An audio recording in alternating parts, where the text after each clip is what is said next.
What is going on, guys? Grave here. Today I want to talk about the future of Battlefield 1, kind of going into the upcoming months, into next year, and kind of how I feel the game could really hurt itself or really improve itself, to kind of depending on what DICE does. First of all, the player base. I know a lot of people out there say, oh, the player base is fine, it's not hurting. It is. I mean, just to be all honesty, it is kind of hurting. And if you look at the player base number-wise, statistically, from past Battlefield games that have been out the same amount of time until this game, the player base has dropped a lot compared to other games. There's still not as many people playing as there were playing past Battlefield games. So it shows the interest is not quite there for Battlefield 1.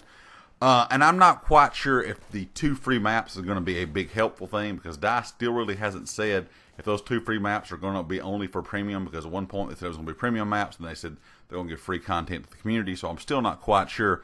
But I think one reason the player base is dropping is because of the premium content. I think this is probably the last we're going to see of premium for Battlefield, especially any DICE game really from now on, because DICE is really going to that free content drop for Battlefront 2. So I think the next Battlefield game, and even possibly this game, they can do a lot of free things that can keep the community playing together.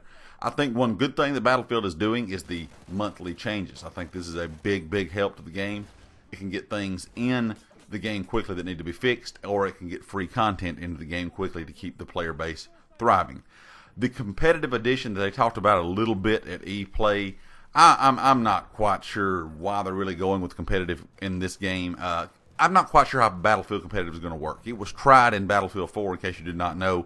It was on PC, and it's just a game that's odd to me to try to play competitive. I think it could thrive in competitive, but I think the game modes and the team-based aspect of it needs to be rethought, because most games that are competitive, if you watch PC or console, are only usually 4 to 6 players, and they have a lot of different game modes. Some kind of objective modes that are no respawn, some objective modes, or some more fast-paced games that are respawn games. So I'm not quite sure what good the competitive is going to do with Battlefield 1. I do think Battlefield could thrive in a competitive scene, maybe just not with Battlefield 1.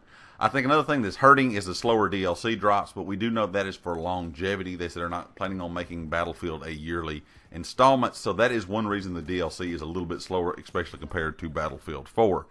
Another good thing that is coming with the Name of the Czar is going to be a new progression system. I think that will get what people are left, or maybe even people back into playing, is a better progression system.